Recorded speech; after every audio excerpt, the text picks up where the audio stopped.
The sun sank behind the trees, painting the sky a deep red as the village grew quiet.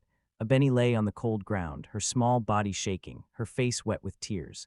The people she loved most, her family, were walking away. Her mother didn't turn around, not even once. Around her, voices whispered the same cruel word again and again. Witch. The sound wrapped around her like smoke she couldn't escape. Someone threw ashes at her feet, and the doors of the hut slammed shut, one after another, until she was alone. The warmth of the day was gone, and the air turned sharp and cold. From a distance, she could still hear laughter, soft and cruel, from the homes where she used to feel safe. She tried to call out, but her voice broke into a quiet sob. Slowly, she stopped crying, not because the pain left her, but because something inside her began to change.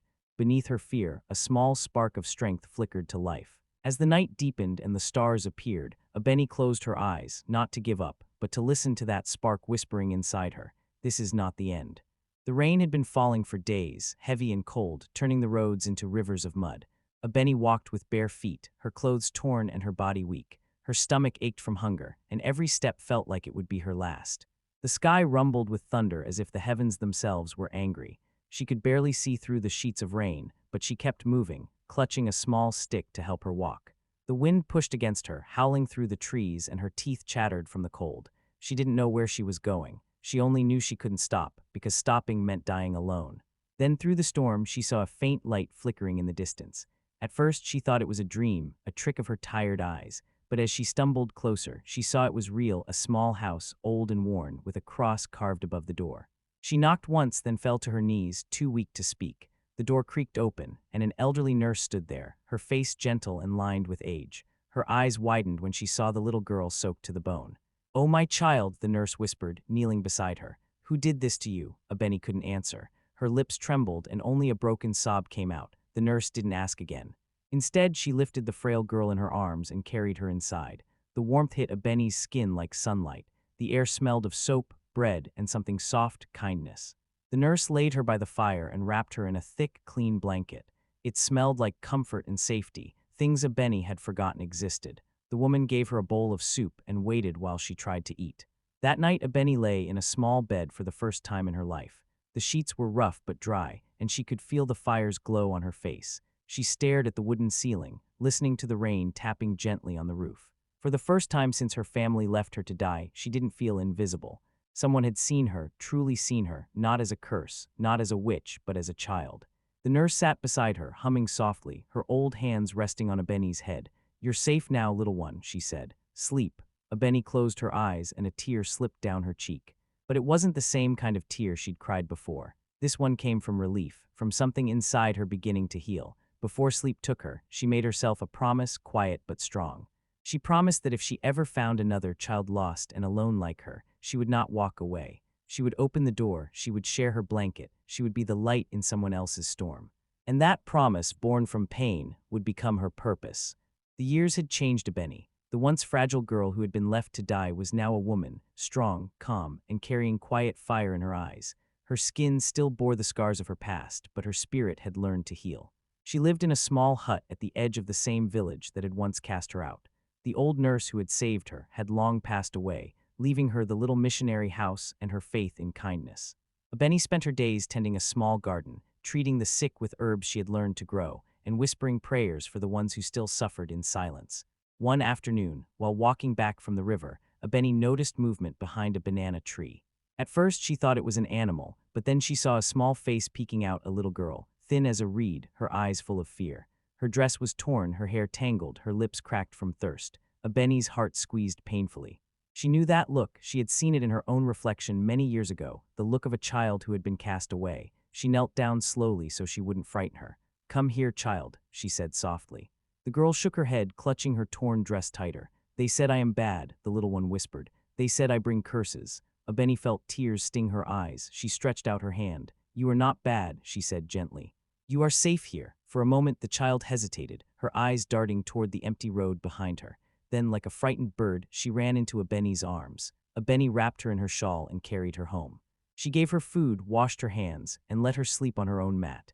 That night, as she watched the little girl breathing peacefully, Benny felt something awaken inside her again, not anger, not sadness, but purpose. Days later, another child appeared, then another. One came with a bruised face, another with burns on her arm. some didn't speak at all. They had all been accused, forgotten, or abandoned, just as she once had been. But Ebony never turned any of them away. Her small hut began to fill with tiny voices, soft laughter, and the smell of porridge. She made them beds from old blankets, taught them songs the nurse once sang to her, and told them stories by the fire until their fears began to fade. The villagers watched from afar, whispering again, this time with confusion. The witch who had once been left for dead was now surrounded by children, smiling and alive. They didn't understand her, but she didn't care. Ebony's home was no longer a place of pain. It had become a home of healing. Each morning, she would stand outside as the sun rose, watching the children chase one another through the dust. Their laughter carried across the fields, bright and fearless. Sometimes Ebony would close her eyes and listen, remembering the little girl who once cried alone in the dark. She had survived not just to live, but to give life to others. Her hut was small, her hands always busy, but her heart had never been fuller. One by one, the lost ones came, and none of them ever had to walk alone again. The news spread fast, carried by gossip and fear like fire through dry grass. The villagers whispered in the markets and by the river, shaking their heads as if the world had gone mad. The witch has children now, they said. She's raising the cursed ones, the forgotten, the unwanted. Some said she was building an army of dark spirits. Others claimed she used magic to steal children from their homes. No one spoke the truth, that Ebony had opened her door to those no one else would love. One morning, a group of villagers gathered outside her small hut. Their faces were hard, their eyes filled with judgment. The air was heavy with anger and old memories. Ebony stood at the doorway, holding a wooden spoon, her apron dusted with flour. Behind her, children's laughter drifted from inside, small, bright voices that didn't know fear. "You shame this village," one man shouted. "You bring curses upon us." Another woman pointed toward the house. "Look at them, they are witches like you." Ebony didn't raise her voice. She didn't step back either. Instead, she smiled, a calm, quiet smile that made some of them uncomfortable. She turned and filled a bowl of warm porridge, then handed it to a little boy beside her. "Eat slowly," she said softly. "It's still hot." The crowd grew louder. They wanted a reaction, something to prove their hatred right. But Ebony just kept serving food, one bowl after another, feeding the children with gentle patience. Finally, she turned to face the villagers. Her eyes were steady, her voice soft but clear. "These are not curses," she said. "They are blessings. The ones you threw away, they are the reason I am still alive." Her words hung in the air. For a moment, no one spoke. The villagers shifted uncomfortably, their anger cooling in the face of her peace. Some spat on the ground and walked away. Others stayed, watching in silence, their hearts unsure. Life went on like this for weeks. The villagers mocked her when they passed by, calling her names. Children from the village threw stones at her fence, laughing. Ebony never shouted back. She would pick up the stones and use them to strengthen her garden wall. She taught her children to pray for those who hated them. "They are still afraid," she would tell them. "Fear makes people cruel." Then one evening, as the sun dipped low and the air turned gold, a cry rang out through the village. One of the elders, a proud man who had once led the mob against her, had collapsed outside his home. People ran in panic, shouting for help. But the village healer was away, and no one knew what to do. Without hesitation, Ebony wrapped a cloth around her head and grabbed her small basket of herbs. The villagers watched in disbelief as she walked straight toward the elder's house. "What is she doing here?" someone whispered. "She will curse him," but Ebony said nothing. She knelt beside the old man, whose breathing was shallow and eyes half closed. Gently, she placed a hand on his forehead and began mixing medicine from her pouch, leaves and roots she had learned to use from the nurse who once saved her. "Bring me water," she said firmly. No one moved. Then one of the younger men stepped forward and obeyed. Ebony worked through the night, pressing cloths to the elder's skin, whispering prayers under her breath. By morning, the old man's fever had broken. He opened his eyes weakly and looked up at the woman he had once called a curse. "Why?" he croaked. "After all we did to you, why help me?" Ebony smiled faintly. "Because hate doesn't heal," she said, "but love can." Word spread again, but this time it carried a different tone. People began to look at Ebony not as a witch, but as something else, something they couldn't name yet. Her calmness had done what shouting never could. Her kindness had broken the walls their fear had built. And as she walked home that morning, her children running to meet her, the villagers didn't call her names. They just watched quietly, almost in awe, as the woman they had left to die walked past them, more alive than ever. The morning began quietly, with gray clouds drifting lazily over the hills. No one expected what was coming. The air felt heavy, thick with a strange stillness. Then, without warning, the sky opened up. Rain fell fast and hard, pounding the earth like stones. Within minutes, the river that ran beside the village began to swell, its calm surface turning wild and angry. The villagers rushed to pull their goats to higher ground, shouting orders over the sound of the thunder. But the rain only grew stronger, and the river roared louder, tearing through trees and carrying away everything in its path. Soon, water flooded the village streets. It poured into houses, swallowed the fields, and washed away the walls people had built with their hands. Mothers screamed for their children, their voices lost in the storm. People climbed onto rooftops, waving their arms for help. Fear took over. The same ones who once called Abeni cursed and dangerous were now calling for mercy. From her small home at the edge of the village, Abeni saw the water rushing in. Her heart pounded. She gathered the children and looked into their frightened faces. "We cannot hide," she said. "We must help." Without hesitation, her children nodded. They had learned from her what courage looked like. Together, they tied ropes around their waists and formed a human chain, wading into the cold, waist-deep water. The flood was merciless, but Abeni's children held tight to one another, reaching out to pull the trapped and the lost to safety. They carried crying toddlers, lifted the weak, and guided the old through the raging water. The people on the shore could hardly believe what they were seeing. The witch's children, the same ones they had mocked, were risking their lives to save theirs. Then came the moment that silenced the village forever. The chief's youngest son, barely 6 years old, had been swept away by the current. His mother screamed his name over and over, her voice breaking with terror. Without a second thought, Abeni's eldest boy plunged into the water. The current dragged him under, but he didn't stop. He swam until he reached the little boy clinging to a tree trunk. "Hold on," he shouted. With trembling arms, the child reached for him. Slowly, with the help of the others, they pulled both boys back to safety. When the chief saw his son alive, he fell to his knees, shaking. He couldn't speak. The people around him were quiet too, not because they didn't have words, but because they finally understood. The woman they had hated, the one they had tried to erase, had raised children braver and kinder than any of them. As the rain began to slow, Abeni stood watching the river, her clothes soaked, her face streaked with tears. The children gathered around her, their small hands holding hers. The village was broken, but there was life, and in that life there was hope. Abeni looked up at the sky, whispering a prayer. Her tears mixed with the last drops of rain. They were not tears of sorrow, but of forgiveness, the kind that washes away even the deepest wounds. Months had passed since the flood, but the memory of that day still lived in every heart. The river had taken much, yet it had also given something no one expected, a new beginning. The people who once cursed Abeni now spoke her name with gratitude and awe. They told their children stories of how her home became a place of safety, how her children saved lives when everyone else was afraid. The whispers that once carried hate now carried respect. The village, for the first time in many years, felt different, softer, kinder, and full of something they had long forgotten: unity. One golden evening, as the sun melted into the hills, the sound of drums echoed across the valley. The village had gathered for a feast, not to celebrate a harvest or a wedding, but to honor one woman. Fires burned bright, their flames dancing in the night air. The smell of roasted corn and stew filled the breeze. Children ran through the crowd laughing, their joy loud and free. And at the center of it all sat Abeni, her head wrapped in white cloth, her hands folded gently in her lap. She didn't wear jewels or fine clothes, yet she shone brighter than anyone there. The chief, once proud and strong, now frail and leaning on a staff, walked slowly toward her. The crowd fell silent. The only sound was the steady beat of the drums, echoing like a heartbeat.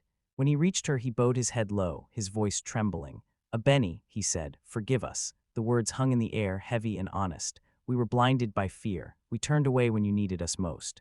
Yet when our world fell apart, you were the one who saved us." Abeni looked at him for a long time. Her eyes shimmered in the firelight, not with anger but with deep, quiet peace. Behind her, the children played and laughed, their voices a song of innocence and hope. She smiled softly and said, "You were scared of what you didn't understand, but love doesn't need understanding, it needs courage." The chief's eyes filled with tears, and he bowed lower, his shoulders shaking. Around them, the villagers wept openly, men, women, elders, even the ones who had once thrown stones at her home. The sound of crying mixed with the rhythm of the drums, creating a music that felt like healing. Abeni stood slowly and looked around at the faces before her. She didn't see enemies anymore. She saw people, broken, humbled, trying to be better. She reached out her hand to the chief and helped him stand. "We begin again," she said softly. That night, the feast turned into something holy. People danced not out of pride, but out of gratitude. Children sang around the fire. The stars seemed brighter and the sky felt closer, almost like it too was listening. Abeni watched it all, her heart full. For the first time, her story wasn't one of pain, it was one of healing, and the whole village shared in it. The days after the healing feast felt different in the village. The air seemed lighter, and the people walked with softer hearts. The chief visited Abeni one morning, his voice gentle as he said, "You have given us back our humanity. Now let us help you give hope to others." His words filled her with a quiet joy. Together, they decided to rebuild what had once saved her, the old missionary house on the hill. The place where she had first found warmth and mercy would now become a home for every forgotten child. Abeni and her children worked day and night. They swept the dust from the cracked floors, patched holes in the walls, and painted the wooden doors a warm, welcoming yellow. Villagers brought stones, palm leaves, and food to share. Some came to help out of guilt, others out of newfound love. It didn't matter to Abeni, every act of kindness counted. When the work was done, she stood before the house and smiled. On a hand-carved sign above the door, she wrote 3 simple words, the home of light. Word spread quickly across nearby villages. People began to arrive, mothers with children who had been cast out, boys who had slept under bridges, girls who had forgotten how to smile. They came shy and frightened, unsure if this place was real. But when they stepped inside and saw Abeni's warm eyes, they knew they were safe. Every morning, the children gathered outside, sitting on mats under the shade of a mango tree. Abeni would stand before them, chalk in hand, and begin her lessons. She taught them to read, to write their names proudly, to count, and to sing. But more than that, she taught them kindness, how to forgive, how to share, how to see beauty in themselves and others. Sometimes travelers would visit the home of light. They brought books, clothes, and food. Some stayed for a while to teach songs or tell stories. The laughter of children echoed through the valley, and even the birds seemed to sing along. The village, once filled with fear, had become a place of learning and hope. At night, when the sky turned deep blue and the stars began to shine, Abeni often stood by the window. She would watch the children sleeping peacefully on mats, their faces soft and calm. Her heart would swell with quiet pride. These were the same children the world had forgotten, and now they were learning to dream again.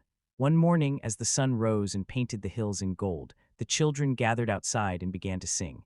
Their voices were light and full of love. Mama Abeni, they called her now, their words carrying across the fields.